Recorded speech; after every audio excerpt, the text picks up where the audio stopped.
Hello, everyone. Today, I bring you yet another chilling story about a terrifying serial killer, Wang Chunlin from Shaanxi, China. This ruthless man committed 15 crimes in a short period, targeting 12 women, including several young children. The youngest victim was only 4 years old. But what led Wang Chunlin to become such a remorseless murderer? Wang Chunlin was born in June 1967 in Huikai Village, Wunshe County, Shaanxi Province. His childhood was filled with tragedy. His father had passed away before he was even born, and his mother later remarried a farmer named Wang Jiankai. At first, his stepfather treated him relatively well. However, when Wang Chunlin's mother gave birth to 2 younger half-brothers, his stepfather's attitude completely changed. Despite sharing the same surname, Wang Chunlin was never treated with the same affection or care as his younger siblings. His childhood was marked by relentless beatings and mockery. Even at school, his classmates often ridiculed him as a bastard child. Unable to bear the bullying, he dropped out in 4th grade and was forced to stay at home, herding cattle. Wang Chunlin had no friends, no happiness. Aside from the warmth of his mother, his life was filled with ridicule and humiliation. One day in 1982, after a minor incident, his stepfather brutally beat him. In utter despair, he decided to run away from home. From that moment on, Wang Chunlin began wandering from place to place. A love that ended in murder. His first stop was Shaanxi, where he found a physically demanding job at a wholesale store. Although the work was exhausting, he was at least able to support himself. What made him happiest was that he had fallen in love with a female worker named Ma. Had things continued this way, perhaps Wang Chunlin could have found happiness. However, having never experienced genuine familial warmth, his understanding of relationships was limited to coldness and emotional detachment. One day, unable to control himself, he physically assaulted Ma. Filled with fear and despair, she decided to break up with him. Of course, Wang Chunlin refused to accept this. He arranged to meet Ma, hoping to convince her to take him back. However, to his shock, she was firm in her decision, insisting on ending their relationship permanently. At that moment, Wang Chunlin flew into a blind rage. In a fit of fury, he strangled Ma to death. After committing the murder, Wang Chunlin was terrified. That night, he boarded a train to Xi'an, hoping to escape. However, since he was still very young, no one was willing to hire him. With no other options, he was forced to live on the streets, surviving by collecting garbage. This continued until 1989. By the time he turned 22, he was still frail and thin, but he was finally able to find a job suited for an adult. However, there was one requirement: he needed an identification card. He wrote letters to his mother back home, asking her to arrange for his identification papers. Months passed, and although he sent multiple letters, he never received a response. Without proper documentation, Wang Chunlin couldn't survive in a big city. Eventually, he had no choice but to return to rural areas, where jobs didn't require official paperwork. In 1990, Wang Chunlin arrived at Hu Village, Daiwang Town, where he settled permanently. He had only 2 sets of clothes, one for summer and one for winter. He lived a simple and nomadic lifestyle, never asking for much. As long as someone provided him with food and shelter, he was content.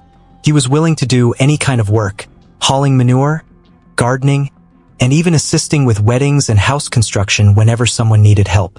Little did anyone know, this seemingly unremarkable drifter would soon become one of China's most notorious serial killers. Wang Chunlin worked merely to earn a little money, while others labored to make a living.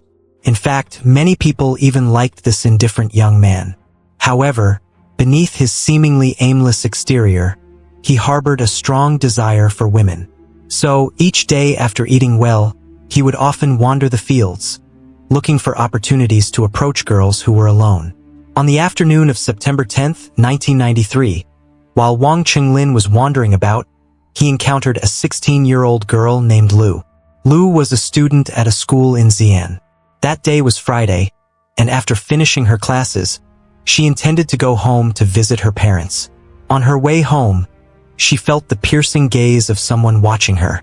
As Lu walked past a cornfield, Wang Chunlin seized the opportunity from behind, dragged her into the field, and assaulted her.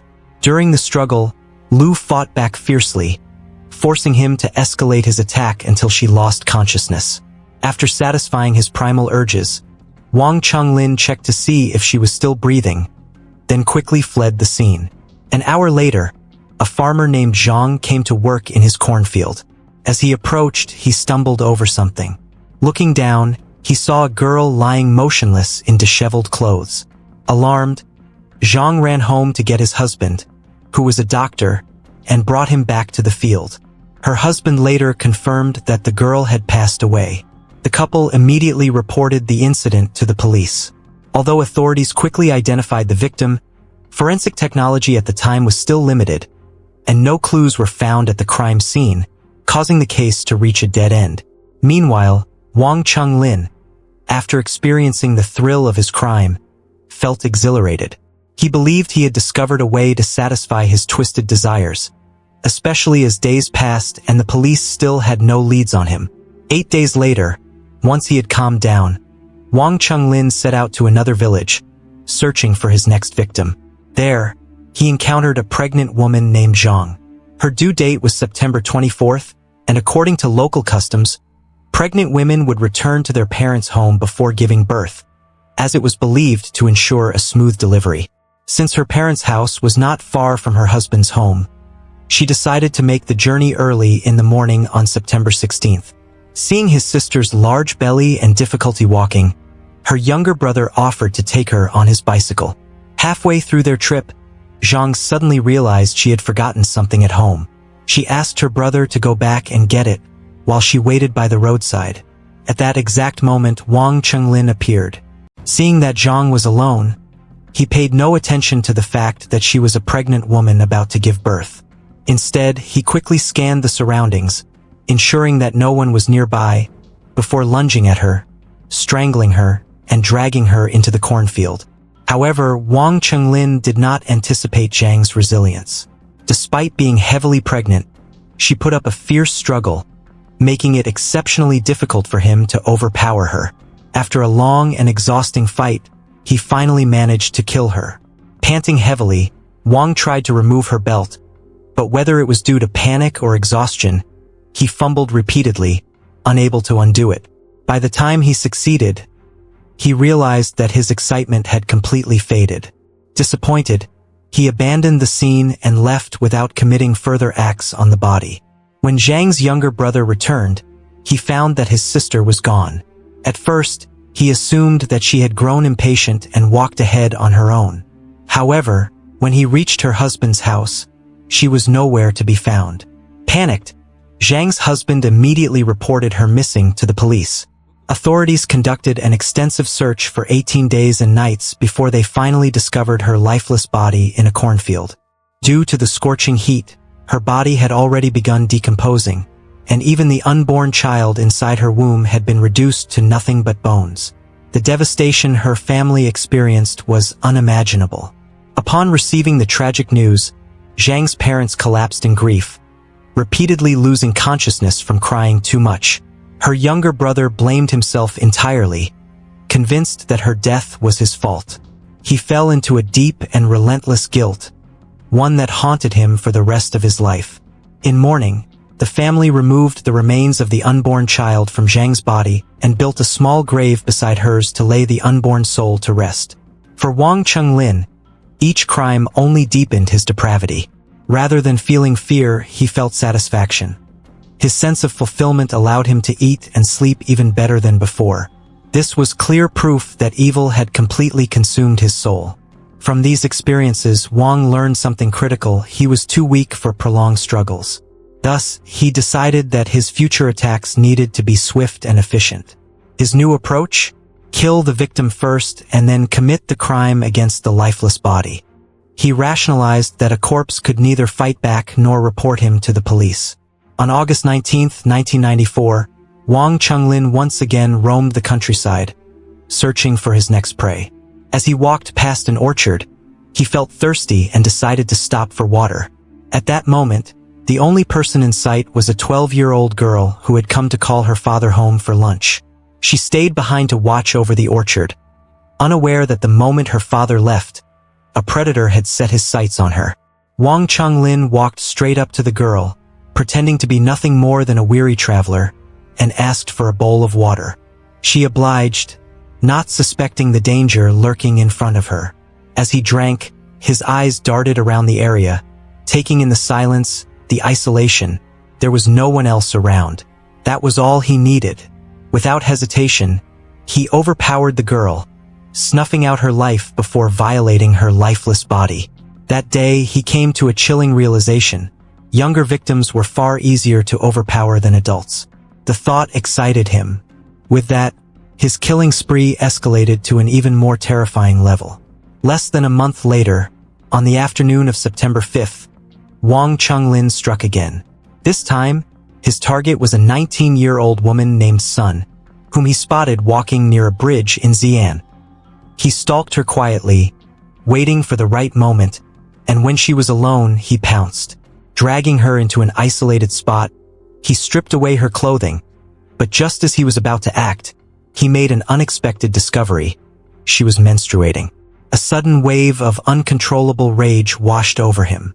Furious that his plans had been ruined, he lashed out at her lifeless body in the most gruesome way possible. He bit into her flesh, smearing menstrual blood across her stomach as if punishing her even in death. But even that wasn't enough to satisfy the monstrous fury within him. Reaching for a small knife, he drove it into her hands and then her eyes, stabbing repeatedly in a twisted fit of rage. Only when his anger had been fully unleashed did he finally leave the scene, seething with frustration. At this time, Wang Chonglin had completely become a monster, and his actions were even more terrifying than a demon. Because this time he was unsuccessful, for days later, he went out to look for prey again. This time he raped a 4-year-old girl. 5 days later, on September 14th, he continued to capture a 5-year-old girl. After Wang Chonglin finished his crime with the girl in the cornfield, he used a rope to strangle her and continued to ravage her body. After finishing, he happily rode his bicycle back to the village. But on the way, he met an 8-year-old girl. Seeing no one around, Wang Chonglin threw away his bicycle, kidnapped the girl and dragged her into the cornfield. It was almost noon. There was no one there, and he completely ignored her cries for help. After killing the victim, he raped the body again. This time, fate intervened. A man named Lu happened to be passing by and heard the faint cries of a child. Alarmed, he rushed into the cornfield and spotted a man in his 30s, dressed in shabby clothes, with long, unkempt hair, wearing sunglasses and an old military jacket. The man appeared as though he had just finished relieving himself. Sensing something was off, Lu approached him and asked a few questions.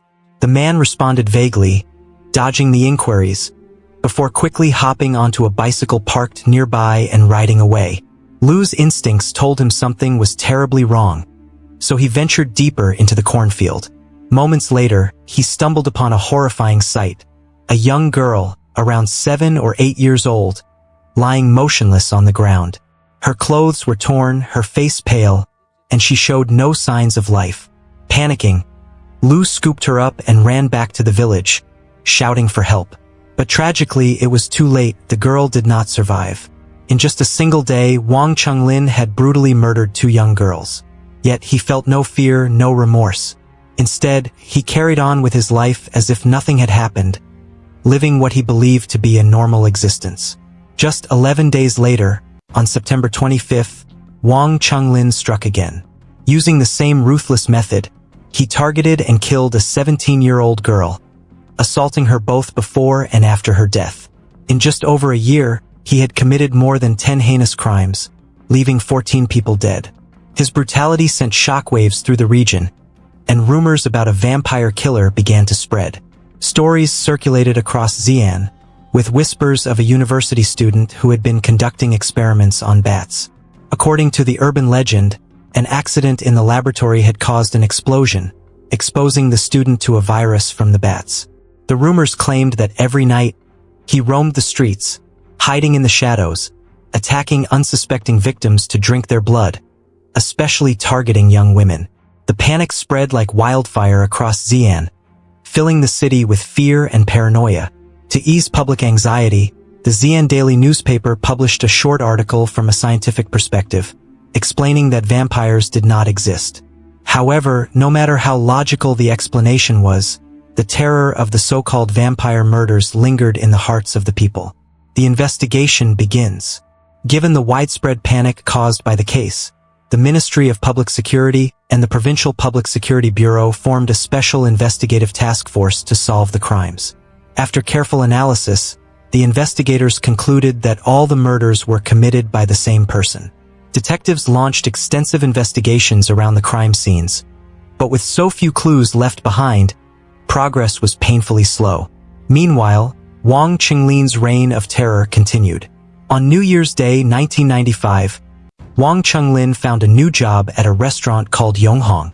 The owner of the restaurant was a woman, single, and had only one 17-year-old daughter named Hone. Hone was not only beautiful but also very active. Wang Qinglin had not been in Yonghong for long when he was attracted to this beautiful girl. However, because Hone slept with her mother every night, he had not had the opportunity to act. It was not until March 4th that he finally waited for the opportunity.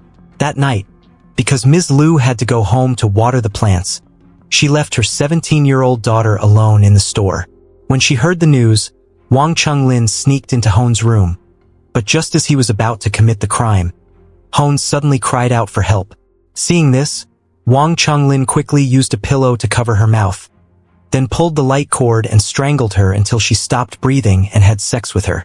When Liu returned and found her daughter dead, she was extremely heartbroken and immediately called the police. After examining the scene, the police discovered that the perpetrator had entered by breaking the door. This person was able to reach his hand from outside through the crack in the door and lift the board, clearly very familiar with the restaurant. Therefore, the police quickly suspected Wang Qinglin, the only person working at this restaurant. However, that same day he mysteriously left, which made the police even more certain. The investigation team wasted no time in organizing the capture of Wang Qinglin. In an almost absurd twist, after committing his horrific crime, Wang did not attempt to flee. Instead, he sought out an 80-year-old fortune teller to read his future. It wasn't until the police caught up with him that he finally made an attempt to escape. Once in custody, Wang Qinglin quickly confessed to the murder of Huan. However, he remained silent about any other crimes.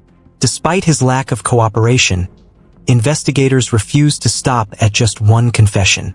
Analyzing his reckless, impulsive nature, combined with his long years of vagrancy and complete disregard for consequences, the police began linking him to multiple unsolved cases. It was highly likely that Wang Qinglin was responsible for many of these previously unsolved crimes. After 8 intense days and nights of investigation, the serial killer who had eluded capture for 12 years was finally unmasked. Under relentless interrogation, Wang Qinglin finally broke down and admitted to his full list of atrocities. Since 1983, he had wandered from place to place, committing dozens of horrific crimes, including sexual assaults and murders. In the end, Wang Qinglin was sentenced to death, bringing a long overdue end to his reign of terror. The urban legend of the so-called vampire preying on women, a story that had terrified the city for years, was finally laid to rest.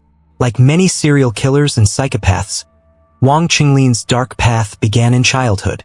He had no friends, no joy, and apart from the warmth of his mother, his life was filled with mockery, humiliation, and abuse. This endless suffering and lack of love twisted him into a depraved monster, incapable of empathy or remorse. But here's a question to consider.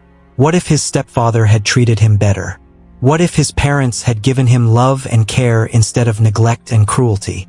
Would his life have turned out differently? What do you think?